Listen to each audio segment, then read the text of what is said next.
지금 한 1시간 10분 정도에 할 것은 중세 신학인 스콜라 신학입니다. 자, 이거는 대학에서 나온 신학이기 때문에 대학과 관련된 공부를 하게 되고요. 거기에 이제 유명한 그 선생들이 나오고요. 그들이 한 일 중에 하나가 교황의 왕적인, 교황이 군주와 같은 역할을 하는 것을 밀어준 것이고, 또 그 어떤 중세 스콜라 신학의 최고봉인 토마스 아퀴나스까지 가게 됩니다. 자, 다시 고딕식 성당 얘기를 합니다. 지난 8세기에 걸쳐 신도에게 영감을 주었던 것이 고딕식 성당이고 여행객에게 감탄을 줍니다. 고딕 건축 거장들은 돌과 유리를 통해서 인간 중심에 내재한 종교적 탐구심을 표현합니다. 이 둘은 인간과 하나님 사이에는 긴장관계가 있는데, 인간은 하늘까지 닿고자 시도하고 바벨탑처럼 하나님께서는 인간 가운데 가장 낮은 자에게 내려와 교통하십니다. 이 고딕식 건축은 이처럼 쌍방의 통행을 보여주고 있는데, 인간을 하나님께 가는 것은 기둥과 아치와 첨탑을 통해서 로켓을 쏘아올리듯이 하늘을 향해서 찔 듯한 자세를 가지고 하나님께 다가가고, 하나님은 세상에 어떻게 오시냐면 빛을 통해서 채색 유리, 스테인드 글래스를 통해서 이 땅에 내려와서 낮은 인간을 만나시는 것입니다. 이는 인간의 이성과 하나님의 계시를 표현하는 건축가의 비전이었다. 자, 인간의 이성과 하나님의 계시, 이 둘을 섞어놓은 것을 스콜라 신학이라고 합니다. 스콜라 신학의 아까 특징이 있다고 했죠. 자, 스콜라 신학은 뭡니까? 이렇게 물어보면 인간의 이성 더하기 하나님의 계시, 이렇게 말하면 한 100점 중에 90점 맞습니다. 자, 고딕식 성당은 비각과 기둥으로 두꺼운 벽이 필요 없으므로 창문의 숫자도 많아졌고 창문의 면적도 넓게 할 수 있었습니다. 날씬한 석조 기둥 사이로 마음껏 창문을 만들면서 스테인드 글라스를 창문에 배치하게 됩니다. 예술가들은 이곳에 아주 선명한 색깔의 진홍, 청색, 자주, 선홍 등의 색을 이용해서 창조부터 심판에까지 이르는 인류 구속의 역사를 그림으로 스테인드 글라스로 표현하게 됩니다. 우리가 중세 이전에 있던 것은 모자이크가 많았었죠. 이제는 모자이크가 아니라 스테인드 글라스인데, 스테인드 글라스는 외부에서 비치는 햇빛이 채색이 돼서 보이게 하는 그 열과 그 효과를 내는 거죠. 그전에는 모자이크를 사용했지만 이제는 스테인드 글라스를 사용하는 겁니다. 그 결과 예배자는 이삭의 희생, 모세의 홍해 건너기, 예수님의 탄생, 악마와 투쟁하는 성 안토니우스 등의 사건을 그림을 보면서 생각할 수 있었던 것입니다. 빛과 색이 어우러지는 효과는 숨막히는 것이었다. 저녁해가 그 노을빛을 차가운 회색의 돌 위에 던질 때 회중석에 앉은 가장 무식한 목공, 제화공까지 모세, 이사야, 예수, 바울, 아우구스티누스, 베네딕트 등과 친밀감을 느낄 수 있었다. 이처럼 여러 가지 색깔의 창문 위에 넘실거리는 빛은 이미 오랫동안 하나님 당신 그리고 하나님께서 인간과 교제하시는 모습을 상징하는 수단으로 사용되었다. 그러니까 단지 고딕식 성당이 하늘로 가는 것뿐만 아니라 스테인드 글라스를 통해서 하나님이 우리에게 오시는 것을 빛으로 표현했는데, 요한일서 1장 5절에 하나님은 빛이시다, 그 안에는 어둠이 전혀 없으시다, 또 예수님은 나는 세상의 빛이다 라고 하셨죠. 자, 이처럼 고딕식 성당은 기독교 드라마의 영적 긴장관계를 여실히 보여줍니다. 인간의 가장 고상한 추구와 낮은 데로 임하시는 하나님의 빛의 대조입니다.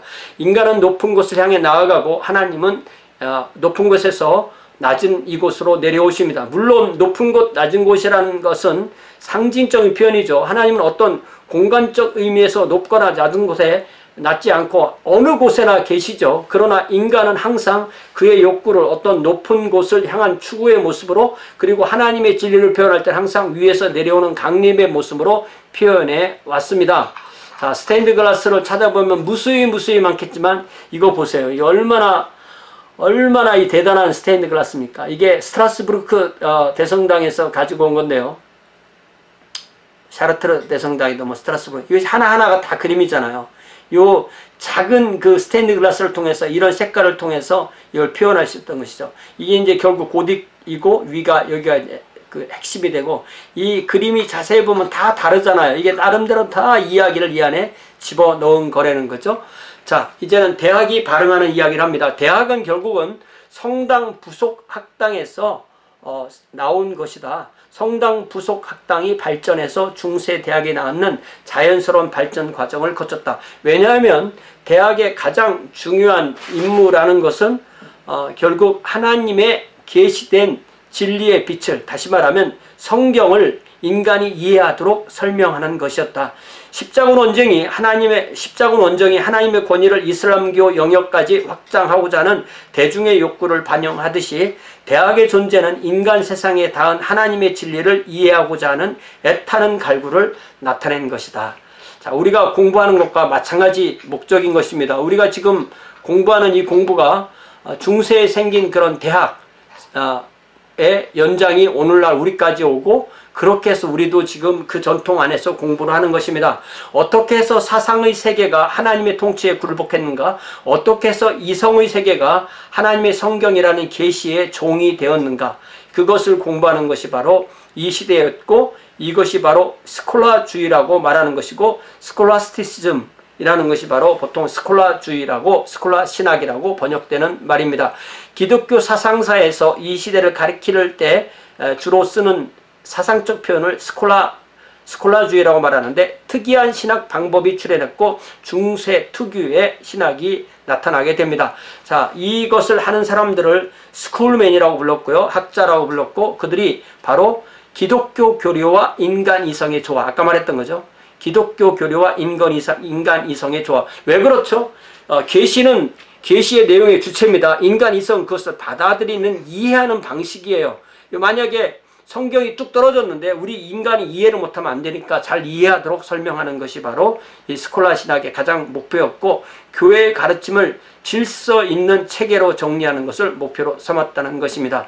중추적 기독교 신앙의 교리는 이미 확정되어 있는 것이므로 진리를 향한 완전하고도 개방적이고 자유스러운 탐구는 이들의 마음속에는 없었습니다. 토론하는 목적은 교리의 합리성을 증명하고 그 시사한 바를 설명하는 것에 지나지 않았습니다. 그렇지만 이런 학교라는 것이 세워지고 공부라는 것이 세워지다면 지성 자체가 가지고 있는 호기심이 있기 때문에 계속 학문이 발전할 수밖에 없다는 거죠. 자, 그래서 한 예를 11세기에 리주에 있던 어떤 학자가 알버트라는 사람이 얼마나 공부를 열심히 했는지를 이렇게 표현합니다. 알버트는 학문을 향한 그의 목마름을 충족시킬 수 없었다. 누군가 뛰어난 교사가 있다는 소문만 들리면 그는 즉시 그곳을 향해 갔다. 마치 동양의 성인인 공자가 주전 500년경에 선생을 찾아서 15살부터 학문에 마음을 두고 교사를 찾아다녔듯이 알버트도 그렇게 했다는 거죠. 갈증이 심하면 심할수록 그는 각 교사로부터 각양 좋은 것을 열심히 받아 마셨다. 그는 마치 꽃들 사이의 꿀벌처럼 학문의 신주, 하나님의 술, 이걸 신주라고 번역한 것이 넥타인데요. 이 넥타라는 것은 뭐냐면 꽃의 그 수술 밑에 있는 그 꽃이 갖고 있는 꿀, 이걸 넥타라고 불러요. 이거를 술이라고 번역하면 좀 아닌 것 같아요. 네. 꿀. 그러니까 꽃들 사이에 꿀벌이 꿀을 섭취하듯이 섭취한 뒤에 자기 집으로 돌아가서 그 종교적으로 학문을 연구하며 열심히 살았고, 또 학문을 연구하는 태도로 열심히 주님을 섬겼다 이거예요. 그러니까 이 학문과 삶, 신앙의 이론과 신앙의 삶을 완벽하게 하나로 추구하고자 했던 것이 바로 이런 신앙의 열정이었다고 할 수가 있는 거죠. 이렇게 보면 여러분이 지금 공부하고 있는 목적과 거의 다르지 않습니다. 자, 중세 교육의 특색은 학문을 연구하는 태도로 열심히 신앙에 따라 사는 삶이었고, 목표는 영원한 구원이었고, 학문은 원래는 주로 성직자를 위한 것으로 그렇게 성직자만 공부하는 것이었습니다. 예를 들자면 누르시아의 베네딕트, 우리가 초대교회 수도원 운동할 때 나왔던 라틴계의 수도원을 정리했던 베네딕트의 룰, 그 베네딕트는 수도사에게 자신들의 영적 발전을 위하여 독서하고 연구하라고 지시했습니다. 자, 영적 발전을 위하는 두 가지 큰 방법이 뭐겠어요? 하나는 기도하고 하나는 말씀을 보는 거겠죠. 자, 말씀을 안 보고 기도만 하면 어떻게 되겠습니까? 신앙이 자랄까요? 자기 중심에 빠지게 됩니다. 그러나 말씀을 읽고 기도를 하면 말씀이 자기를 끌어가겠죠. 그렇기 때문에 성경을 읽으려면 글을 배우고 글을 쓸 줄 알아야 되고, 독서하고 연구하려면 결국 우리는 이 공부라는 과정을 벗어날 수가 없게 되는 거죠. 그 결과 수도원은 라틴어로 일종의 기초교육을 실시하는 그런 자리가 되었다는 것입니다. 자, 드디어 8세기 들어서 사르마뉴는 기독교 제국을 꿈꾸었는데, 모든 수도원은 하나님의 도움으로 배울 능력이 있는 모든 자에게 학교를 설치하라는 칙령을 내립니다. 자, 이 샤르마누는 어릴 때부터 무술 교육을 열심히 받느라고 본인은 글을 쓰지도 못하고 읽지도 못했습니다. 그런데도 본인도 자신의 자녀 또 궁정신하의 자녀를 위해서 궁정의 학교를 설치하고 모든 나라가 공부를 하도록 기초교육을 하도록 모든 수도원과 모든 성당에서 기초교육을 하도록 했던 이 기초를 놓은 사람이 바로 샤를마뉴예요. 저는 샤를마뉴의 어떤 공을 하나만 얘기하라면 저는 이걸 얘기하겠어요. 네, 이게 핵심입니다. 자, 그래서 그럼 교수님 샤를마뉴는 죽을 때까지 글을 몰랐었나요? 예, 이 사람은 글을 몰랐다고 그래요. 대단하죠? 글을 몰랐는데 글을 가르쳤다 생각한 거예요. 이 사람은 그 교육의 글의 중요성을 알면서도 본인은 안 배웠으니까 게을렀던 거네요. 아, 게을렀다기보다는 글을 읽지 않고도 통치하는 법을 배웠겠죠. 그때는 글을 쓰고 배우는 것이 아주 극소수에 속했던 거예요.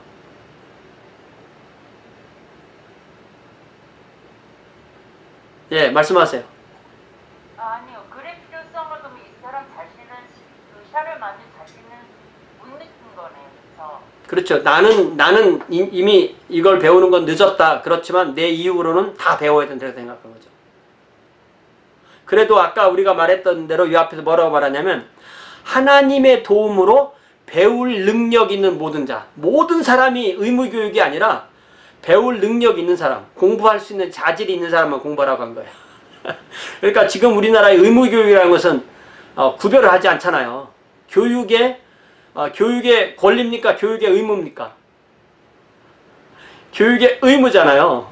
권리도 되지만. 네. 자, 그래서 이제 중세 성당 부속학교, Cathedral Schools라고 하는 이 성당 부속학교는 일반 신도가 교육을 받을 가장 중요한 기회가 여기서 주어졌다는 거죠.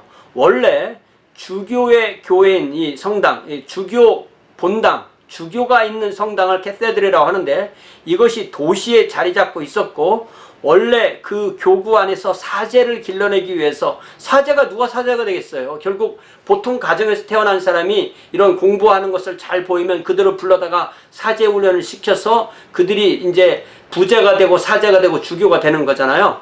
그래서 이 사제 훈련을 위한 학교가 시간이 흐름에 따라서 모든 이에게 문을 열고 보통 사람들도 교육을 받을 기회를 제공받습니다. 자, 여기 잘 보세요.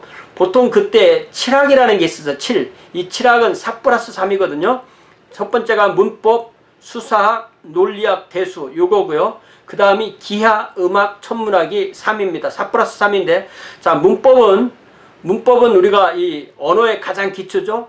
수사학은 그보다 이제 말을 잘하는 훈련이에요. 논리학은 말을 논리적으로 하게 되는 겁니다. 대수는 수학이고요. 또 기하도 수학의 일종이죠. 그 다음에 음악, 그 다음에 천문학. 이 네 가지는 고대 그리스 로마 시대부터 누가 공부한 거냐면 자유민이 후리한 사람, 자유한 사람, 리베리. 이게 무슨 말이냐면은 그때 당시에는 노예가 있고 자유시민이 있었어요.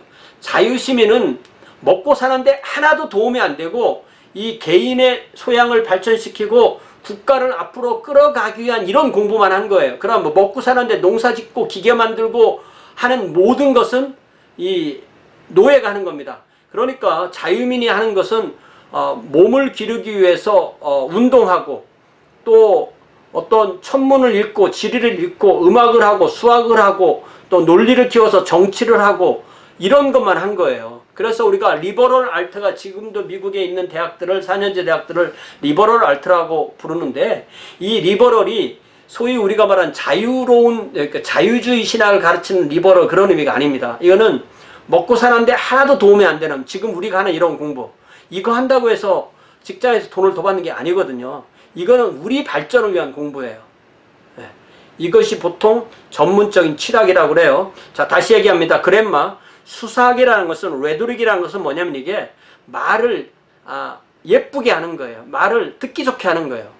상대방이 감동되게끔. 그렇기 때문에 수사학을 하려면 아리스토텔레스의 수사학에 보면 세 가지가 중요하다고 그랬어요. 첫 번째는 뭐냐면은 지성, 예, 이 어떤 그 이성, 상대방의 이성이 설복해야 돼. 두 번째는 감성, 상대방의 마음이, 우리가 십자가를 설교하는데, 우리 주님의 십자가의 고통을 설명하는데 내 감정이 전혀 움직이잖아. 그러면 이게 말이 일대 안 맞는 거예요. 그러니까 이성과 감성과 의지.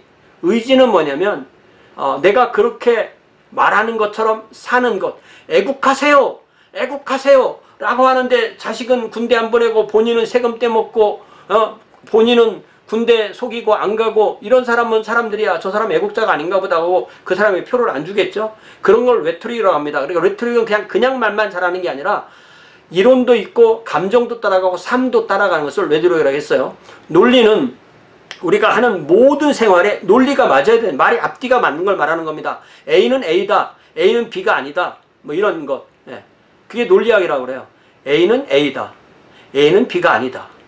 얼마나 당연한 얘기예요.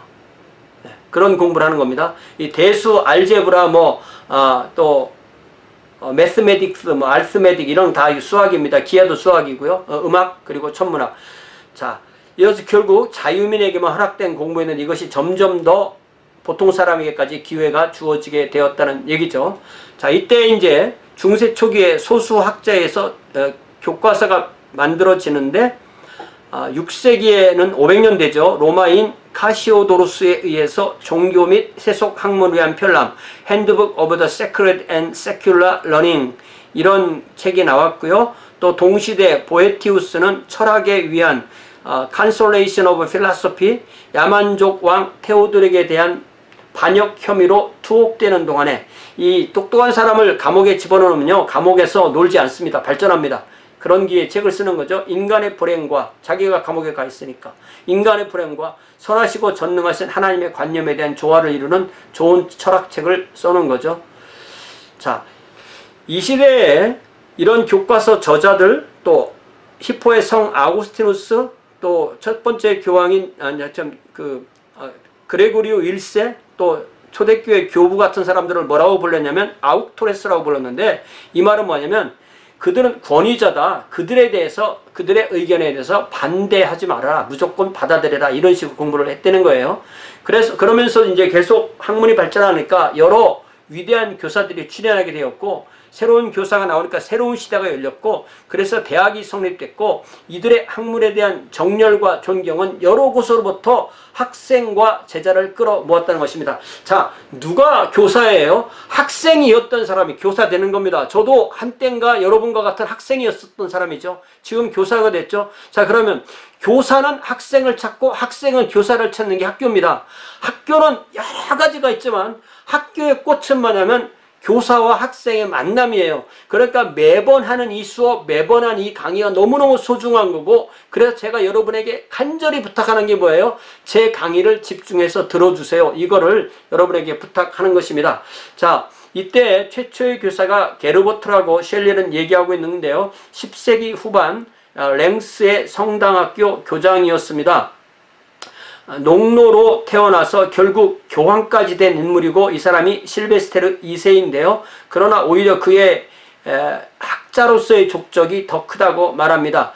젊은 수도사였을 시절에 게르버트가 너무나 뛰어난 모습을 보였으므로 수도원장이 그를 스페인까지 유학시킵니다. 왜 유학해요? 거기 학문이 더 발전했기 때문이죠. 그 당대 스페인은 이슬람 나라였죠. 거기에 유학시켜서 수학, 매스메딕스를 공부하게 합니다. 이곳에서 그를 가르쳤더니 이는 기독교 주교였으나, 무슨 말이죠? 이슬람 왕국이지만 기독교도들은 교회 가고 주교가 있었다는 얘기죠. 그는 또한 보다 개방적인 이슬람 문화의 영향을 받고 있었다. 교회의 지적 각성을 위해서 이슬람이 공헌을 한 첫 번째 모습이 바로 이렇게 드러난다는 것입니다. 이 게르버트는 학문에 대한 호기심으로 계속 질문을 던지는 이슬람 학자의 학문 추구 방법에 깊은 인상을 받고 랭스로 돌아오게 됩니다. 자, 그러니까 이 수업 시간에 한 번도 질문 안 하는 학생은 저를 무시하는 거예요.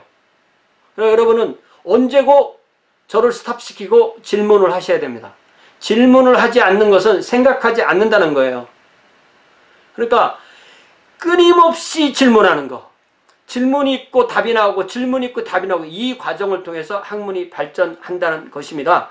자, 그래서 랭스에 와서 교수를 하면서 뭐라고 선언하냐면 이제부터는 단순히 전통적인 아우토레스를 인용하기만 하는 것으로서는 충분하지 않다. 이제부터는 고전 로마 원전을 직접 연구해라. 이렇게 선언하게 됩니다. 그러기 위해서는 사본을 수집해서, 그때는 인쇄술이 없었으니까 사본을 수집해서 상당한 장소를 마련하는 것입니다. 사본 하나를 수집해서 똑같이 베끼는데 1년이 걸리기 때문에 그 가격이 성직자 1년 수입에 달하는 것인데, 제가 만약에 1년에 5만 불 받는다면 그때의 책 한 권이 5만 불이라는 거죠. 당시로서는 이러한 일을 이 게르버트가 했다는 것입니다.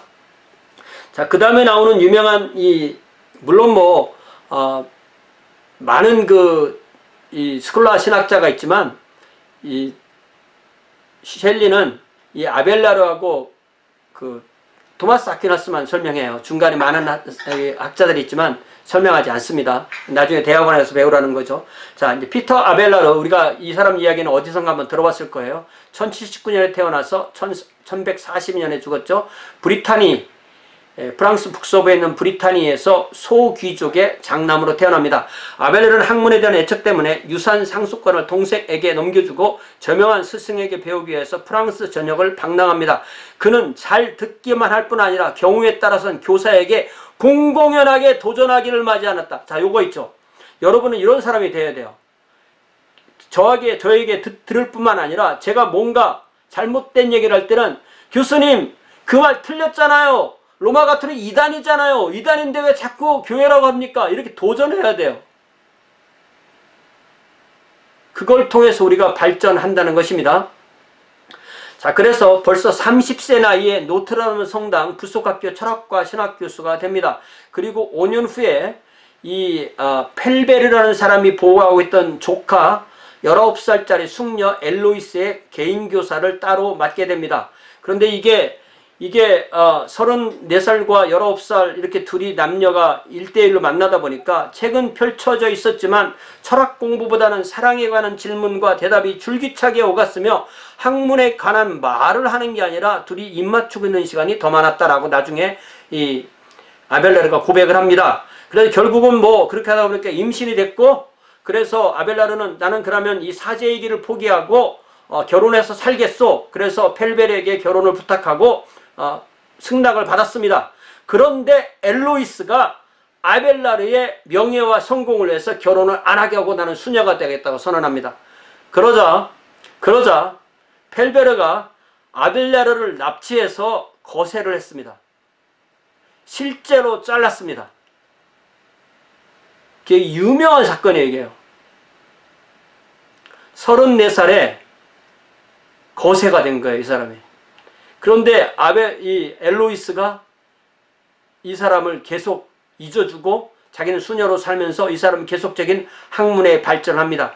그래서 쓴 책이 시에농, 이게 시에농, 이것은 영어로 말하면 yes and no고 긍정과 부정인데, 기독교 신학을 158개의 어떤 주제별로 질문을 다 만든 다음에 성경에서 인용하고 교부에서 인용하고 이교 학자에서 인용해서 똑같은 거에 대해서도 서로 상충되는 대답이 나온다. 그러니까 우리는 어떤 사람이 무슨 말을 했다고 무조건 믿을 게 아니라 이 상충되는 대답을 통해서 더 나은 답을 찾아야 된다. 이 예스와 노 사이에서 합을 찾는 것을 변증법이라고 그래요. 변증법.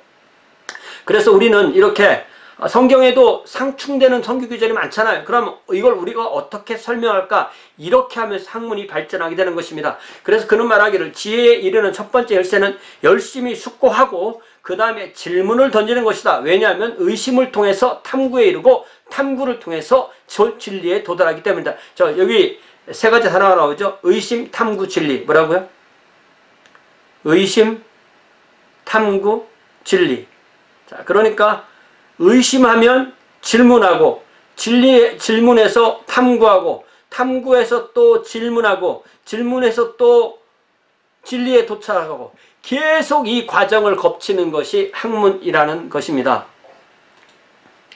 자, 이러한 학문 방법은 헬라 시대 때, 그레코 로마 시대 때는 당연히 되었지만 중세 유럽인에게는 그러하지 못했습니다. 학문이 많이 퇴보했기 때문에 회의와 의심을 중시하는 그의 방법을 좋아하는 이도 있었지만 못마땅히 여기는 이도 많았습니다. 그래서 1121년에 소아송 회의를 열어서 삼위일체의 본질을 논하는 그의 저서를 정죄하고 이 날카로운 예지학자를 수도원에다 가두어 버립니다. 그러니까 처음에는 거세당하고 이제는 수도원에 가둬지는 거죠. 그러니까 그때로 볼 때 자유주의 학자로 보였던 거예요. 그러나 1년 후에 수도원 측을 설복하여 파리 남서부 광야지대에 거하는 것을 허락을 받습니다. 그러자 학생들이 그의 곁으로 모여듭니다. 그들은 그를 위해서 오두막을 짓고 밭을 갈며 다시 한번 가르쳐달라고 간청합니다.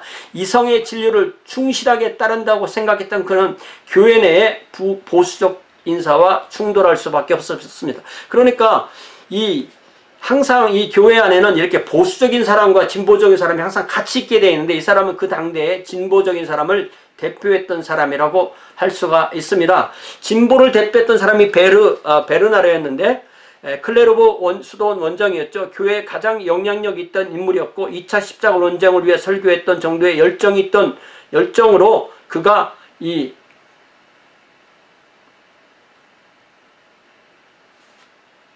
아벨라르죠. 베르나르가 아니라 아벨라르를 심판하는 겁니다. 비판하는 겁니다. 네.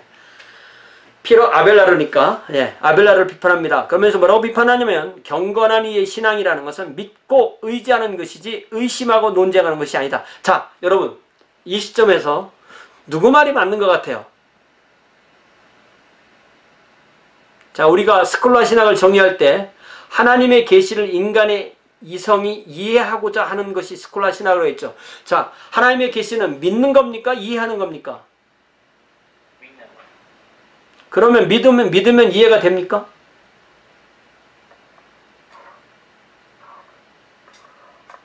믿음과 이해 어떤 게 더 먼저입니까? 나는 이해하고 믿어 이렇게 말할 수도 있죠. 나는 믿고 이해해 이럴 수도 있죠. 그러나 나는 믿기만 해 이해는 못해. 나는 이해하기만 해 믿지는 않아. 이거 없다는 거죠. 무엇이 먼저인지 모르지만 믿음과 이해는 겹겹이 겹치면서 같이 가는 거라는 거죠. 그래서 성경에 보면은 이해가 돼서 믿는 거는 한계가 있지 않을까요? 성경에 보면은 알고 믿는다, 믿고 안다는 게 많은데 자 보세요. 성령님이 하시는 일이 뭐냐면 이해하도록 해서 믿게 하시는 거예요.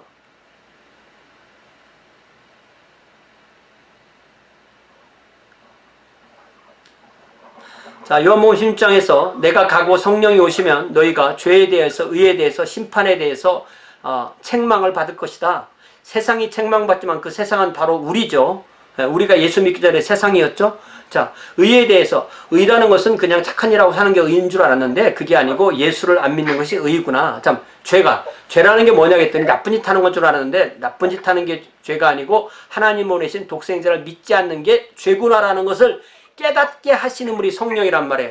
그러니까 이 이해라는 게 인간의 이성이 이해하도록 해주는 분이 성령님이기 때문에 우리의 믿음과 이해는 같이 가는 겁니다.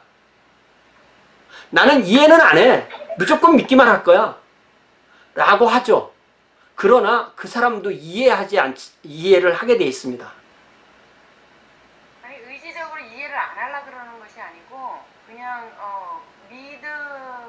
믿으니까 어느 순간에 믿어지고 이해가 되고 알아서 믿는 거는 진짜로 믿음이 아니라고 저는 생각하는데요. 자, 우리가 A를 알고 C를 알아요. 그럼 B가 빠져 있죠. B가 뭐예요? 라고 물어볼 때 이게 B가 뭐지? 할 때 그거를 알고 싶은 마음이라고 할 수 있어요. 그러나 그거를 근데 그것은 이미 A와 C 사이에 B가 있다는 것을 아는 전제에서 나오는 질문이잖아요. 굉장히 좋은 말씀인데요. 사람의 이성에는 A가 있고 C가 있으면 중간에 벼땅을 안단 말이에요. 성경에도 무수히 그런 게 많고요. 신학에도 그런 게 무수히 많습니다. 그래서 우리가 제 얘기는 뭐냐면은 이성과 믿음은 서로 대적하는 관계가 아니라는 걸 말하고 싶은 거예요. 믿고서 알든 알고서 믿든 이 두 가지가 같이 가게 되어 있지, 나는 믿기 때문에 이성은 반대해, 이렇지 않다는 거예요. 그래 나중에 루터가 이성은 가장 간악한 간부다, 가장 사악한 것이 이성이다, 이렇게 말을 했지만 아무리 그렇게 말해도 그 사람이 그럼 이성을 거부했느냐? 거부할 수가 없어요. 왜냐하면 이런 자부심이 나면 안 됩니다. 왜냐하면 우리 인간이 이성이기 때문에 그래요. 예수님이 사람이 되셨다는 것은 우리와 똑같은 사람이 되셨다는 얘기고, 사람은 하나님이 이성적 존재로 만들어 주셨어요. 그래서 아까 맨 처음에 말씀하신 것처럼 모든 것을 다 이해했기 때문에 믿는 건 아니에요. 그러나 믿다 보니까 이해되고, 이해하다 보니까 믿고, 믿다 보니까 이해되고, 이해하다 보니까 믿고, 이 과정이 계속 겹쳐가는 거지, 나는 믿으면 믿을수록 비이성적으로 된다, 이렇지 않다는 거죠. 나는 알면 알수록 믿음이 없어진다, 이렇지 않다는 거죠. 성경을 모르는 사람은 안 믿습니다. 성경을 자세히 공부하면 할수록 주님이 더 믿어지게 되어 있는 것이 기독교의 기본적인 거죠. 그러니까 기독교는 쉽게 말하면 비이성적이거나 반이성적이지 않다는 거예요. 때로는 초이성적일 수도 있어요. 그렇지만 우리가 성경 안으로 들어오면 다 우리가 고개를 끄덕여, 여러분이 설교를 듣거나 성경을 읽거나 책을 읽거나 강의를 들을 때 아멘 하는 이유가 뭐예요? 우리의 이성에 만족되기 때문에 아멘이라고 하는 거거든요. 그 일을 해주는 분이 바로 성령 하나님이세요. 자, 어쨌든 이 소아송 회의에서 2단으로 정죄했는데, 또 그 다음에 쌍스 회의에서 베르나르의 지도 아래 아벨라르를 또다시 2단으로 정죄합니다. 이때는 이제 그의 인생의 말년이죠. 그래서 다시 또 클리니 수도원으로 쫓겨나고 거기서 죽을 때까지 2년 동안 있다가 죽었다, 그런 얘기예요. 자, 아벨라르의 유산은 그러나 아무도 그가 뿌려놓은 씨앗이 싹트는 것을 막을 수가 없었는데, 왜냐하면 대륙 전체에 학교가 생겨나기 시작했다는 것입니다. 그의 사후 약 100년이 지나지 않아서 파리, 오를레앙, 몽펠리 같은 프랑스의 도시들, 옥스퍼드, 캠브리지 같은 영국의 도시들, 볼로냐와 파두아 같은 이탈리아 도시 등에서 대학이 설립되기 시작했다는 것입니다. 그러니까 이게 대학들이 다 이렇게 설립됐기 때문에 이 시대는 중세지만 결국 이 대학들의 발전으로 근대로 넘어가게 되는 아주 뿌리가 이 중세 중기에 맺어지게 된 것입니다. 이 대학은 결국은 학생들의 길드, 교수들의 길드처럼 조직이 되었다는 거죠. 길드라는 것은 원래 같은 직업을 가진 사람들이 가지고 있는 어떤 조합을 길드라고 하거든요. 우리가 이것도 옛날에 학교 다닐 때 다 배웠던 이야기인데요. 자, 이제 프리멘털이라는 이 역사학자는 뭐라고 표현하냐면, 마치 이전에 장인들이 하였듯이 학자들은 상호 이익과 보호를 위해서 한데 모여 집단으로 뭉치고, 학자들이 먼저 보이는 겁니다. 교수들이 집단으로 뭉치고 그걸 가르쳐서 우니베르시타스, 여기서 라틴어시로 읽은 거죠. 유니버시티를 라틴어시로 읽으면 우니베르시타스 이렇게 읽게 되는데, 이건 뜻이 그냥 뭉쳐서 모여있다, 집단이다, 이런 뜻이라는 거예요. 그래서 중세는 그냥 조직 집단을 우니베르시타스라고 이렇게 불렀다는 거예요.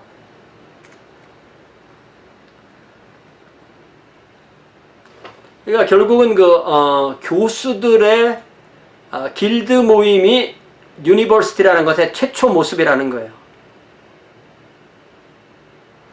그리고 당대의 생도는 상당수가 이미 나이가 많고 이미 법률, 의학 등 고도의 학문을 추구했던 경우에는 이들 길드가 굉장한 영향력을 발휘했다. 학생의 길드, 생도의 길드도 교수의 길드가 있지만 생도의 길드가 있었는데 학생이 교수를 고용하고 봉급을 주고 그리고 과목을 이 과목 가르칠 교수, 이 과목 가르칠 교수, 학생들의 모임이 교수를 고용하는 거예요. 과목을 결정했다. 그리고 제대로 시간표를 지키지 않는 교수에게는 학생이 교수에게 벌금을 부과했어요. 대단하죠? 자, 학생과 교수의 만남에서 누가 생산자고 누가 소비자입니까? 교수가 생산자고 학생이 소비자죠. 그러면 컨슈머가 돈을 내요? 생산자가 돈을 내요? 학생이 돈을 내죠. 여러분이 돈을 내고 제가 돈을 받습니다. 그러니까 여러분은 저한테 똑바로 가르쳐달라고 요구할 권리가 있는 거예요. 그죠? 그러니까 교수가 똑바로 하지 못하면 누가 잘라낼 권위가 있다고? 학생들이 교수를 잘라낼 권위가 있다는 거예요. 이 정신이 없으면 대학생이 아닌 겁니다. 교수를 하이하고 파이어할 권한이 학생에게 있는 거잖아요. 이렇게 근본적으로는. 오늘날은 주로 학교에서 그 일을 하지만요. 자, 영국과 프랑스에서는 학생이 좀 더 어렵고 교수의 길드가 좀 더 힘을 가졌습니다. 그래서 학생이 욕을 하거나 도박을 하는 것을 금지시키고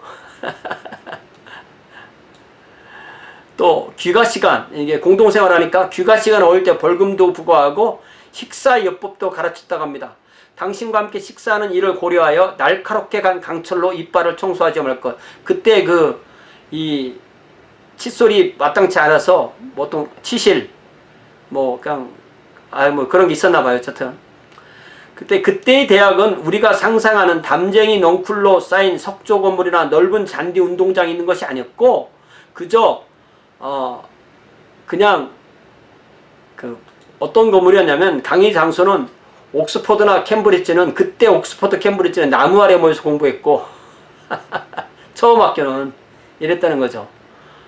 파리는 성당 부속학교였고 이탈리아는 광장에서 모였는데 교수들이 그러면 안 되겠으니까 이제 돈을 모아가지고 세를 빌리고 학생들은 바닥에 앉아 있는데 습기를 피하기 위해서 바닥에 짚을 깔기도 했고 또 그래서 웅장한 도서관이나 체육관이나 이런 부대 건물이 없기 때문에 자기네 건물이 없기 때문에 주변 사람이 싫어하면 또 다른 곳으로 옮겨가면 된다. 그만큼 쉽게 이동하면서 그 도시 안에서 돌아다니면서 공부를 했다. 그런 말인 거죠.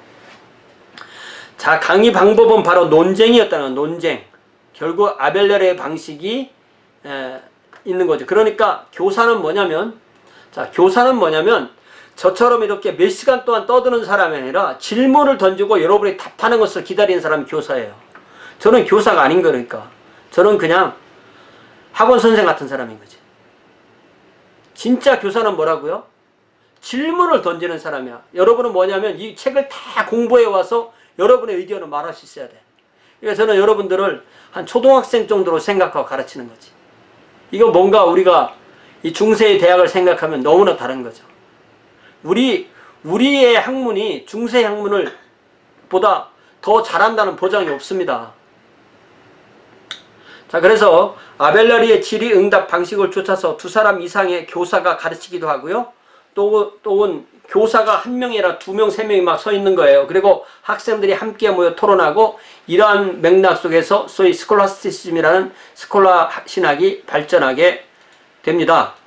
자, 특별히 어떤 방법을 많이 쓰냐면 질문하고 확인하고 증명하고 토론하고 하는 것을 통해서 계속적으로 논리적 체계로 발전시켜 납니다. 자, 여기에 아까 로직이라고 말했던 논리학, 그게 아주 핵심인데요. 자, 보세요. 저를 보세요. 논문은 뭐예요? 논리적으로 쓰는 글이에요. 논지는 뭐예요? 논리적으로 자기가 주장하고 싶은 것을 논지라고 그래요. 그 다음에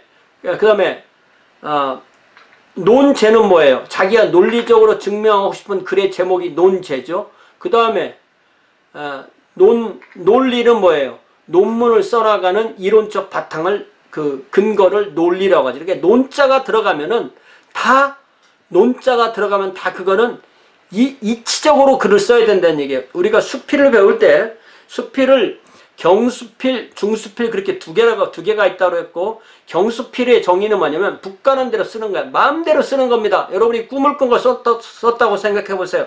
모든 꿈은 합리적이지 않습니다. 말도 안 되는 얘기들이에요. 그걸 그대로 써놓으면 사람들이 있고, 아, 이 사람 꿈 얘기 잘 써놨네. 참 재밌군. 이렇게 쓰지만 그것은 학교에서 배우는 중수필이 아닌 거예요. 중수필은 반드시 논리적이고, 논리적이려면 글이 앞뒤가 맞아야 되는 거예요. 서론본론 결론이 있고 논지가 있고, 그 논지를 이 본론을 통해서 하나하나 작은 것으로 나누어서 그것을 입증해 나가는 방식이 바로 논문입니다. 리서치 페이퍼는 다 이 방식을 통해서 쓰게 되어 있는 거죠. 이런 모든 것을 중세에 정리를 해놨고, 그것은 이미 그리스 로마에서 있었던 것인데 없어졌다가 다시 살아난 겁니다. 자, 이렇게 하다 보니까 서로 의견 충돌이 생기기가 쉬웠던 거죠. 싸우는 겁니다. 의견 충돌로 막 패싸움을 하게 되는 거죠. 교수와 교수 사이에 수년을 두고 논리적 싸움을 하는 경우도 많았고, 어느 한쪽을 지지하는 학생들은 자기파의 교수가 우세할 때는 손뼉을 치고 발을 구르며 환호성을 지르는 등 분위기를 복두두었다. 예. 자기들이 좋아하는 선생님이 있는 거죠. 예. 여러분이 공부를 잘하다 보면요, 잘 가르치는 선생님을 좋아하게 돼 있어요. 예. 여러분들이 저를 안 좋아하면 제가 잘못 가르친다는 증거지. 예. 그러니까 제가 여러분 처음에 그런 얘기 참 많이 했잖아요. 여러분 저 안 믿어지세요? 제가 의심스러우세요? 이런 말 많이 했죠. 왜냐하면 신뢰가 없으면 이 가르침이라는 게 이루어지지 않습니다. 예. 이런 상황 우리가 이해할 수가 있는 거죠. 자, 이러한 일견 무질서한 상황 속에서 무엇인가 중요한 사건이 벌어지고 있었습니다. 학생들이 스스로 생각하는 것을 배우고 있었던 것입니다. 이거 핵심입니다. 이 문장. 결국 제가 계속 말하고 있는 것 같지만 여러분이 그냥 저를 따라오는 것이 아니라 생각하며 따라오니까 스스로 생각하는 힘. 자, 하나님께서 선악을 알게 하는 나무의 열매를 먹지 말아라 할 때부터 아담과 하와는 선악을 알게 하는 나무의 열매를 먹는 것은 악이고 먹지 않는 것이 선이라는 걸 알았던 거예요. 그런데 뱀이 와서 그걸 먹으라고 했을 때 하나님이 따먹으라고 할 때 하와의 손이나 입을 탁 때려서 안 따먹게 했으면 될 것 같은데 그렇게 안 하시죠. 왜? 스스로 생각하고 스스로 결정하는 것을 존중하는 거예요. 그렇게 해서 죄인이 되더라도 그렇게 해서 그 자신이 하나의 하나님 앞에 책임 있는 존재로, 죄인이라는 존재로 서게 하는 거죠. 그래서 우리가 하나님 앞에 내 한 사람이 딱 서는 것, 이것이 바로 근대의 시작인 거예요. 중세는 사람이 도매금으로 넘어갑니다. 근대는 사람이 한 사람으로 서는 거예요. 그러니까 저와 여러분이 모든 사람이 예수님이 나를 위해 죽으셨어요 라는 것을 깨닫는 것이 바로 이 근대가 시작되는 거예요. 나라는 사람이 없어지지 않아요. 천국에 가도 납니다. 내가 과거에 대한 기억을 잊어보면 내가 아니에요. 천국에 가도 최정인은 최정인이에요. 예, 그것이 나라는 거예요. 그렇기 때문에 스스로 생각하는 주체가 있는 것, 이게 바로 학문의 기초인 겁니다. 더 이상 전통이나 권위자를 무조건 인용하고 수용하지 않습니다. 이들이 도달하는 결론이 그래서 기독교 교리와 들어맞지 않는 경우도 있었다는 것입니다. 이러한 일견 무질서한 상황 속에서 무엇인가 중요한 사건이 벌어지고 있었는데 바로 그것이 무엇이냐면 어떤 이 교황청을 중심으로 하는 이 학문이 발전해서 전체 유럽을 이 기독교 법으로 하나로 만드는 것이 이제 성립되고 있는 것인데 그것을 교황군주제라고 그렇게 표현합니다. 페이퍼 모나키.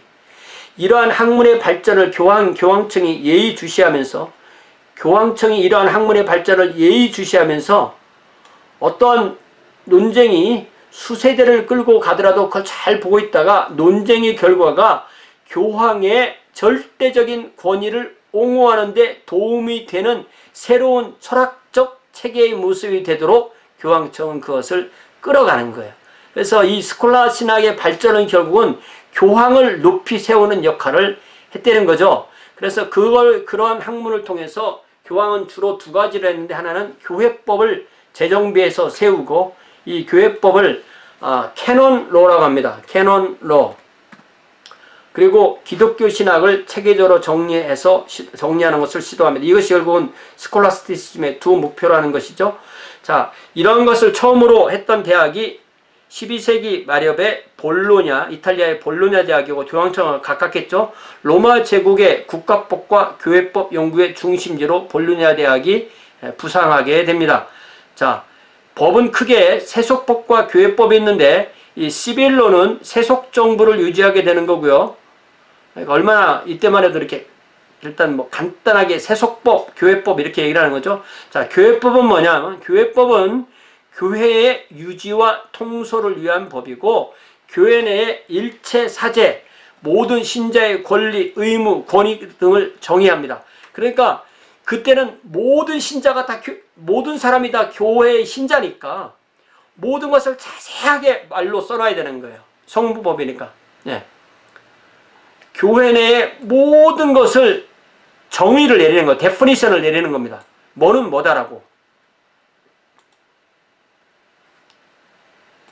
자, 그래서 교회 내의 모든 법정에서 주교부터 교황에 이르기까지 이 법에 대해서 재판하는 사람은 주교나 뭐 이런 사람들, 교황도 그 법을 정했으니까 교회 법정에서 이 사람이 법을 지켰는지 안 지킨지를 재판을 한다는 얘기죠.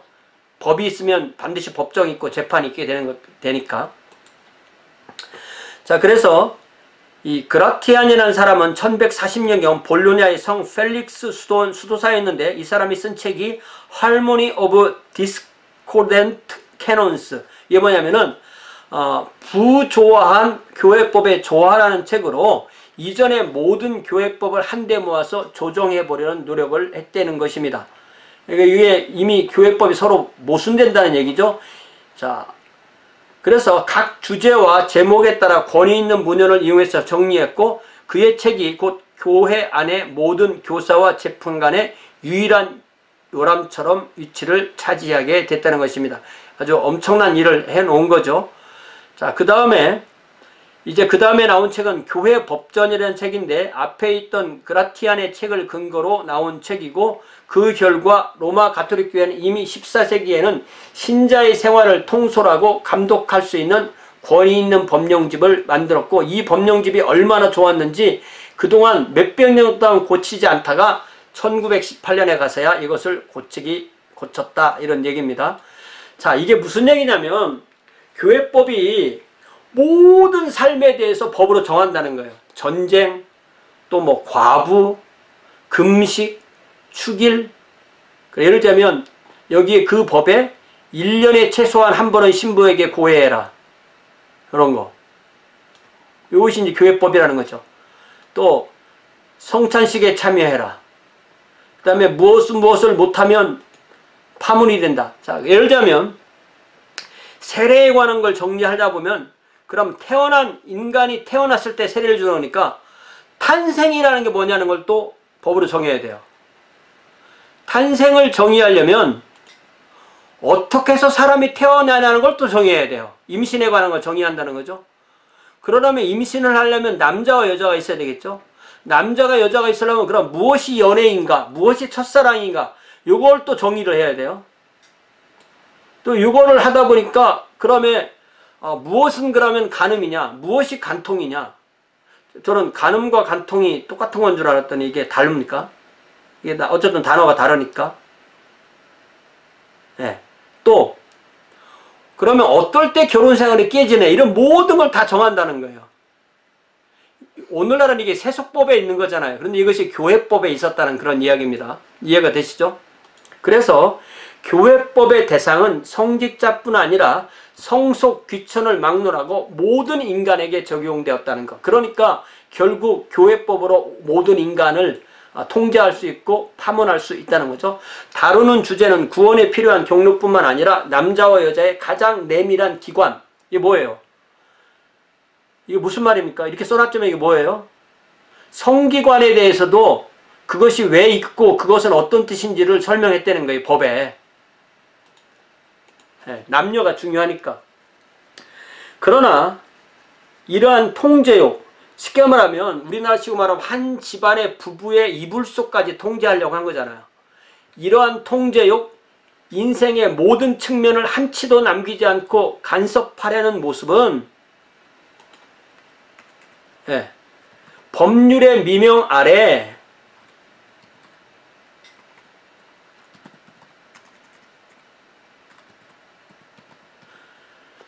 기독교 근본에 어긋나는 가장 치명적 실수를 저지른 것이다. 예.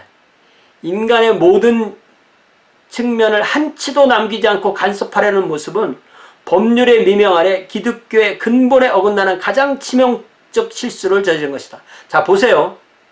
제가 어릴 때마다 교회 가면요, 목사님들 중에서 어떤 목사님들은 교회 올 때 미니스커트 입지 마세요, 그런 얘기 설교했어요. 그런 설교 혹시 들어보셨어요? 들어보신 분 있으세요? 우리 중에? 네. 그런 게 있었다는 말은 아세요? 예를 들자면 교회 목사님들이 술 먹지 마세요, 담배 피지 마세요, 이런 설교 많이 했죠. 요즘도 목사님들이 술 먹지 마세요, 담배 피지 마세요, 이런 거 설교하시나요? 최근에 그런 설교 들어본 적 있으세요? 네. 네. 저는 한 번도 그 설교해 본 적 없어요. 술 마시라고도 않고 담배 피라고도 안 합니다. 그렇지만 그걸 설교하지 않아요. 왜? 그거는 개인이 자기가 판단할 수 있는 거라고 보는 거예요. 모든 설교에서 이렇게 하세요, 저렇게 하세요, 이렇게 저렇게 하면은 그게 통제가 될 것 같지만 목사가 할 수 있는 권한을 넘어서는 거예요. 예를 들자면 부부가 와서 뭘 상담해요. 그러면 서로 선한 마음으로 서로 용납하고 살아서 이러면 돼요. 그런데 잘 들어보고 이건 남편이 잘했네요, 이건 부인이 잘못했네요, 이건 부인이 잘했네요, 남편이 잘못했네요. 그러면은 내가 그걸 판단해 줄 수 있는 그러한 어떤 그 위치에 있는 것도 아니고, 그러한 실력이 있는 것도 아니고, 그러한 자격이 있는 것도 아니에요. 내가 남편이 잘못했다고 했는데 그 말 때문에 그 사람들이 헤어지게 되고, 만약에 남편이 내가 부인을 잃은 것이 우리 목사가 그렇게 말했기 때문에 잃었다고 하면 나는 감옥 갈 수도 있어요, 지금 사회에서는. 그런데 그때는 그 모든 걸 다 교회에서 통제하기를 원했다는 거예요. 그래서 교회법은 인간의 자유를 비참하게 극소화시켰으며 하나님께서는 진정한 신앙의 선도자로서 인간에게 자유를 주셨음을 망각하고 있었다. 자, 이게 얼마나 대단한 이 셸리의 표현이냐고요. 자, 이 시점에서 이 셸리가 말하는 것이 틀렸고, 우리 목사님이 나에게 남편한테 이렇게 하세요, 뭐 아내한테 이렇게 하세요, 자녀한테 이렇게 하세요, 세세하게 가르쳤으면 좋겠다, 그런 분 있으세요? 아니, 자유롭게 얘기를 해보세요. 저하고 반대도 되니까. 아니 근데 제가 저 같은 경우에 신앙생활을 뭐 이렇게 무태신앙이 아니지만 보통 교회에서 항상 뭐 하지 말라, 뭐 해라, 이거는 거의 신자들 사이에 꼭 정해 있듯이 그런 것들을, 그러니까 뭐 담배 피거나 술을 먹으면 죄인 취급받고, 뭐 이혼하면 죄인 취급받고 이랬던, 지금도 그렇지만 그 지난 10년 동안 그런 것들가 교회 안에서는 굉장히 죄로 치부되어가지고 죄인 취급을 해버렸잖아요. 네. 그러니까 지금 저는 교수님이 지금 이 셸리가 말했던 이 부분이 지금 너무 교수님께서 거기에 더해서 또 설명을 해주시니까 지금 이 부분에 대해서 확 와닿는 그 어떤 게 있는데, 진짜 교회가 너무 사생활을, 그러니까 하나님께서 주신 인간의 그 의지와 자유를 너무 침해했던 것 같다는 생각이 갑자기 확 들었어요. 그러니까요. 그러니까 제가 왜 20년 동안 설교하면서 한 번도 술 마시지 말아라, 담배 피지 말아라는 말을 설교 시간에 내가 안 떠올렸나. 내가 그걸 안 떠올렸다는 걸 알거든요, 제가 그 말을 안 했다는 것을. 근데 그거를 왜 안 했나를 논리적으로 잘 설명할 수 없었는데 이걸 보니까 설명이 되더라는 거예요. 그렇게 해주면 좋겠냐고. 예를 들자면 부모가 아이들을 기를 때는, 맨 처음에 아이들을 기를 때는 대소변을 해줘야 되잖아요. 기저귀를 채워주고 닦아줘야 되잖아요. 자, 이제 내 아들이 20살이 됐어요. 그때도 해줄래요? 아니잖아요. 제 생각은 그거는 아이는 하나고 교회에는 유동성이 있어서 하는 사람들이 있잖아요. 신앙이 없는 사람, 있는 사람, 처음 믿는 사람, 어떠한 사람, 그런 제자가 필요한 사람, 가르침을 받아야 될 사람. 제 생각에는 정도 차이는 있지만 그래도 말씀을 하셔야 될 것 같아요. 그래서요. 그래. 예수님을 잘 믿게 하면 자기가 자연스럽게 알아서 술도 끊고 담배도 끊게 되는 게 맞는 거지, 어떤 사안을 들어서 담배 끊으세요 라고 하면, 우리 교회에 만약에 담배 피는 사람이 있으면 저 목사가 좀 나를 찍어서 설교한다고 생각하거든요. 만약에 그 사람이 저에게 개인적으로 찾아와서 목사님 아무래도 담배를 끊는 게 좋겠죠 라고 물어보면, 저는 담배는 백해무익하다고 생각합니다 라고 말해줄 수 있어요. 그 사람이 물어보면. 그러나 대중 앞에서 담배를 끊으세요 이렇게 말하지 않습니다. 저는 절대로 그렇게 얘기하잖아요. 스스로 끊을 수 있는 것을 선택하도록 하죠. 이게 바로 하나님이 우리를 대하시는 방식이라고 믿어요. 자녀가 1명이고 교인이 1000명이어도 목회자가 나는 교인을 사랑하기 때문에 세세하게 이들의 삶에 옷은 이렇게 입어야 되고 화장은 이렇게 해야 되고 남편에게는 이렇게 하고 자녀에게 이렇게 해야 된다, 모든 걸 세세하게 알려주는 목사가 옳은 목사라고 저는 그렇게 생각하지 않는다는 거예요. 이게 굉장히 중요한 주제입니다. 이게 성경에 예를 들면 고린도전서 7장을 보면 부부 생활에 대한 자세한 이야기가 나와요. 그 다음에 거기까지만 얘기해요. 저는 성경에 있는 데까지만, 최대한 성경을 벗어나지 않으려고 노력해요. 그것도 갑자기 거기를 찾아서 하는 게 아니라 내가 고린도 전서를 강의하다가 그 차례가 돌아오면 그 이야기를 하지, 갑자기 생뚱맞게 부부생활 설교 안 한다고요. 이게 우리가 하나님이 우리를 어떻게 지으셨는지를 잘 생각해 봐야 되는 거죠. 이거 굉장히 중요한 주제라고 생각해요. 여러분 이런 거 한번, 이 강의가 그렇게 굉장히 중요한 거예요. 단지 교회사가 아니라는 거죠. 자, 결국 교회법은 교황에게 합리적 법적 근거를 마련해 주어서 결국 교황으로 하여금 유럽의 공공생활에서 가장 최우선적인 위치를 차지하게 하는, 교황청이 유럽 전체를 끌게 하는 것을 법으로 마련해 준 것이 바로 이 교회법이라는 거예요. 그래서 어느 봉건 국가도 가지지 못했던 국제적 특권을 교황청이, 이탈리아에 있는 교황청이 차지하게 된 것이 중세의 상황이라는 것입니다. 자, 그래서 인노켄티우스 3세는 교황식 즉위날 설교 본문 예레미야 1장 10절에서 보라 내가 오늘날 너를 열방 만국 위에 세우고 너로 뽑으며 파괴하며 파멸하며 넘어뜨리며 건설하며 심게 하였다는 이 말씀을 인용하여서, 예레미야가 이것을 상당히 어떤 면에서 영적인 면에서 이것을 말씀한 거라고 볼 수, 물론 실제적으로 국제정세도 관련되지만 실제로 자기는 여러 나라를 이렇게 했다는 거죠. 30년 동안 예레미야 1장 10절 말씀대로 세우고 뽑고 파괴하고 파멸하고 넘어뜨리고 건설하며 심는 이런 역할을 했기 때문에 30년 동안 이 일을 했다는 것입니다. 그래서 명실상부 지상에서 그리스도의 대리인으로 군림합니다. 그러니까 결국 통치자로서의 그리스도를 드러내게 되는 거죠. 그 이론적 근거의 상당 부분은 교황에게 보편적 권위를 부여했던 교회법에서, 다시 말하면 교황이 영적 권위가 아니라 모든 것을 통제할 수 있는 보편적 권위를 가지고 있다, 이렇게 본 거죠. 그러니까 이 말을 다시 아까 상황에 비유하면, 제가 설교할 때 영적인 것을 설교하고 그것을 적용하는 얘기를 하지만 그것을 구체적으로 자세하게 얘기해서 어떤 나머지 모든 것도 목사가 통제할 수 있는 것처럼 그렇게 설교하고 가르치고 상담하는 것이 사실은 맞지 않을 수 있다는 것입니다. 그걸 잘 생각해 봐야 되는 거죠. 근데 시간이 많이 남았네요. 아니, 시간이 별로 안 남았는데 지금부터는 막 쫙 읽어 나가야 될 것 같은데요. 아벨라르가 안 나오니까. 자, 대학이 보편적 교황의 권위를 세워준 두 번째 길은 기독교 사회를 위한 부동의 합리적 신학 체계를 통해서 뒷받침한다. 다시 말하면 이것이 바로 스콜라 신학이죠. 10분 남았습니다. 지금 딱. 자, 13세기에 고대 헬라 고전이 유럽에 물밀듯 들어오게 됩니다. 예.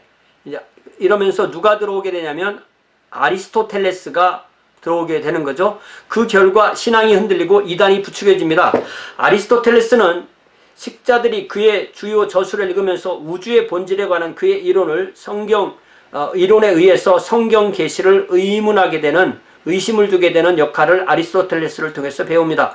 특별히 스페인으로부터 들어온 이슬람 철학자 아베로이즈와 유대인 철학자 마이모니데스의 사상은 이러한 회의론을 많이 퍼뜨렸습니다. 이러한 경황이 파리 대학에 심했고요. 그래서 교회는 이러한 현상을 언제까지 무시할 수 없었기 때문에 로마는 토마스 아퀴나스라는 학자를 파리로 급파하게 됩니다.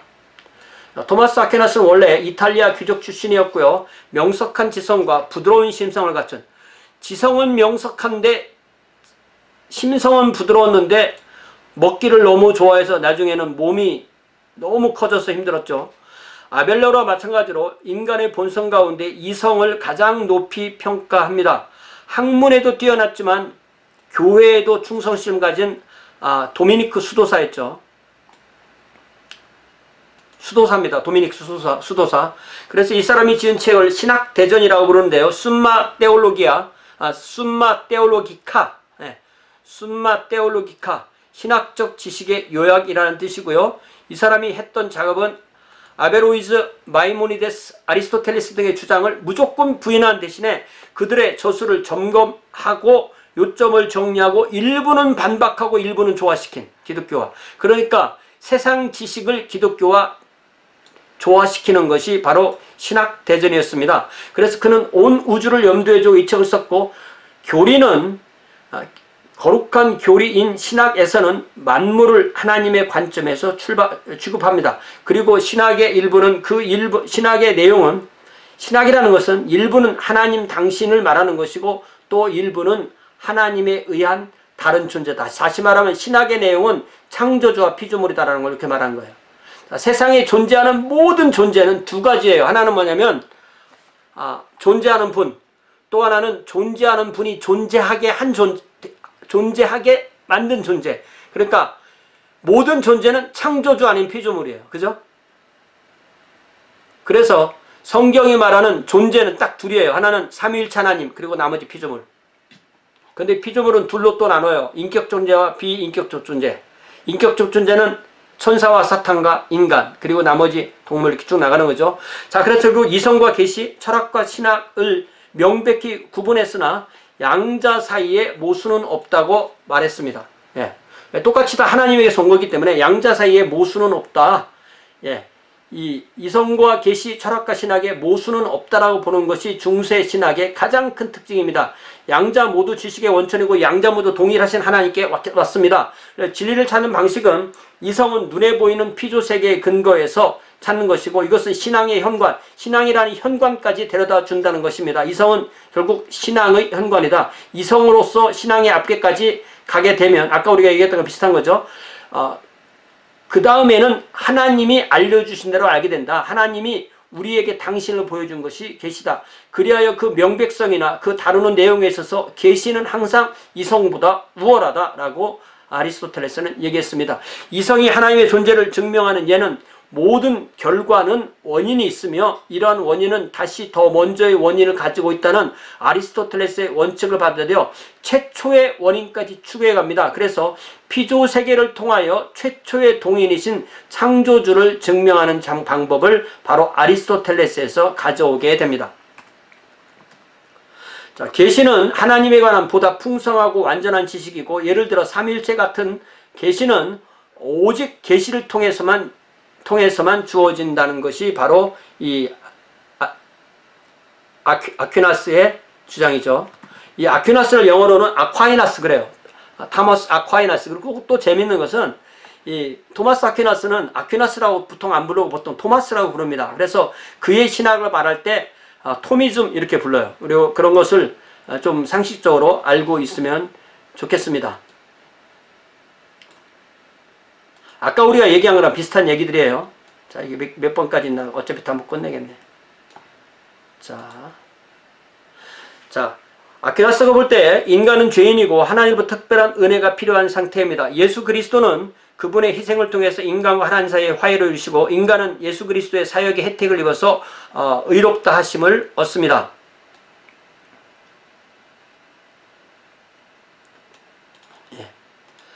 자, 그리스도의 사역의 은택이 어떠한 방법으로 적용되는가? 은혜를 이루신 분은 그리스도고 그것을 배분하는 것은 교회다. 로마 가톨릭과 개신교의 가장 다른 점이 여기입니다.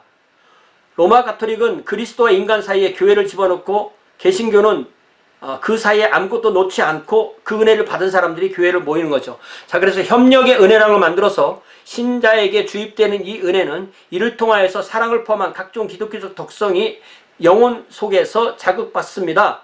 합력의 은혜를 입어서 신자는 하나님을 기쁘시게 하는 선행을 이룰 수 있습니다. 이게 결국 우리로 말하면 성령님의 열매를 맺는 그 이야기죠. 하나님께서 보실 때 특별한 공로를 이루게 됩니다.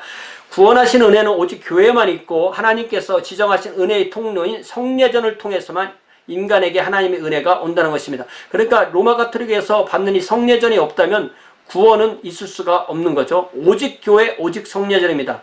이것이 이제 토마스 아퀴나스가 세워놓은 신학이죠. 교회는 가시적인 성도로 이루어지는 것이고 교황이 지도하는 로마 가톨릭을 교회라. 로마 가톨릭에서 교회라는 말을 쓸 때는 오직 로마 가톨릭 교회만을 뜻할 경우가 많습니다. 교황제는 하나님에 의해서 수립되었음이 너무나 확실하고 교황에게 복종하는 것이 구원에 필요하다 할 정도로 주장했습니다. 자, 칠성례전이 피터 롬바르드라는 이 중세 신학자를 중심으로 칠성례전이 이루어지는데 그것은 바로 세례 태어났을 때 견신례는 우리로 말하면 성령 받는 거고요. 성찬은 매주 받는 것이고 고해는 죄를 고백하는 것이고 종부성사는 죽을 때 은혜를 받는 것이고 홀례, 혼인, 홀례, 혼인성사, 그 다음에 신부가 되는 것, 이것을 칠성례라고 하고, 혼인은 사람을 육체적으로 태어나게 만드는 것이고 서품은 사람을 영적인 신부를 만들어내는 것입니다. 자, 성찬은 성례 중에 성례인데 초대교회에서 가르쳤던 성찬의 모습과는 달라졌습니다. 로마교회가 수백 년 동안 가르쳤던 대로 성찬은 진정한 희생이 예수 그리스도의 희생이 이 성찬을 받음으로써 계속되는 거라고 가르쳤습니다. 이를 통해서 성찬에 참여하는 자에게 하나님께서 보다 더 은혜를 베푸시도록 유도하는 효력이 있었다. 다시 말하면 은혜를 받는 방법은 개신교도들 하나님의 말씀을 듣고 깨닫고 회개하고 그렇게 사는 것을 은혜라고 생각하는데 로마 가톨릭은 성찬을 받을 때 하나님의 은혜가 임한다겠고 그럴 때 만들어놓은 신학적 교리를 화채설 트랜스업스텐시에이션이라는 것은 성찬식 가운데 있는 빵과 포도주가 기적적으로 예수 그리스도의 몸과 피의 본질로 변한다는 것을 바로 화채설이라고 했습니다. 자, 그 다음에 고해는 죄를 고백하는 것, 페넌스라고 하는데 신자들에게 계속되는 죄의 문제를 해결하는 것입니다. 영적 치유를 위한 요소가 세 가지가 이 고해는 세 가지 요소가 있는데 하나는 회오는 죄에 대한 슬픔이고 두 번째는 죄를 신부에게 고백하는 것을 고백이라고 하고 세 번째는 신부가 죄에 대한 영향을 해소시키는 행위를 하라고 요구하는 것을 신자가 행하는 것을 보속이라고 그래요. 그러니까 이 컨트리션, confession, satisfaction 이 세 가지가 다 되었을 때 이것을 고백이라고 합니다. 자, 면죄부, indulgence는 십자군 원정 시대부터 유행하기 시작해서 조심스럽게 인정했는데 그리스도와 성인의 선행 때문에 교회는 마치 거대한 영적 저수지를 연상시키는 업적의 보고를 하늘에 갖고 있고 그 업적의 보고에 있는 것을 교회가 꺼내서 쓴다는 개념이 바로 이 면죄부의 근거가 되는 것입니다. 신부는 교회는 필요하면 자신의 선행이 부족한 신자를 돕기 위해서 이 업적의 보고에서 잉여 선행을 나누어서 성도에게 주는데 그걸 돈 주고 줄 때 그거를 면벌부 면죄부라고 하는 것입니다. 자, 한 5분 더 하겠어요. 자, 죽음은 다음 시간에 교수님 다음 시간 저희 시험 있어서 시험 공부해야 돼요. 그러면 여기 52번부터 3개 2분만 더 하겠습니다. 2분. 자, 죽음은 중요한 분기점인데 악한 자는 지옥으로 가고 은혜의 여러 수단을 지혜롭게 사용한 신자는 천국으로 가고 인류의 대부분은 연옥으로 간다. 이게 연옥이고요. 지상에 있는 교회가 연옥의 영혼에 있는 사람을 위해서 성찬식을 참여하고 기도하면 그들을 도와줄 수 있다. 요거에서 죽은 자를 위해서 하는 그러한 신학이 나오게 되었다는 것입니다. 자, 토마스의 신학을 정리하는 겁니다. 별로 새로운 점은 없었지만 이미 교회에서 주장되었던 것들을 교회의 전통적 교훈을 거대한 거의 우주적이라까지도 할 수 있는 체계 속에 정리해 넣었고 마치 고딕식 성당처럼 그의 신학체계는 인간의 노력과 하나님의 진리에 빗싸여서 절묘한 조화를 이룩하게 되었습니다. 그의 이론은 교황의 왕권주의에 이 세상과 아울러 내세까지도 통솔할 수 있다는 근거를 보강하였습니다. 그러니까 이 신학적으로 교황과 교회를 이끌어줬다는 거죠. 그러나 마치 십자군 원정의 사건과 마찬가지로 스콜라 신학은 너무 지나치게 뻗어나갔으며 스스로와 교회의 유익이 되기에는 지나치게 많은 것을 요구했는지도 모른다. 이러한 교만이 얼마나 자심하였나 하는 것은 교황이야말로 하나님과 인간 사이에 하나님보다는 낮으나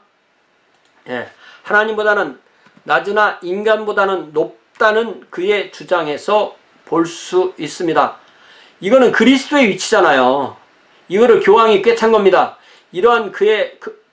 그러나 이러한 주장은 곧 도전을 받아야 했습니다. 점차 많은 평신도가 다음과 같은 사도 바울의 가르침을 기억해내고 있었습니다. 뭐죠? 하나님은 한 분이시요 또 하나님과 사람 사이의 중보자도 한 분이시니 곧 사람이신 그리스도 예수니라. 이 하나님과 사람 사이의 중보자를 교황이 하려고 했던 것이 바로 이 중세 기독교의 가장 큰 실수이고 이런 생각을 아직도 하고 있다면 그것은 기독교라고 부를 수가 없는 거죠. 자, 오늘은 여기까지 하겠습니다. 막판에 좀 달렸네요. 그죠?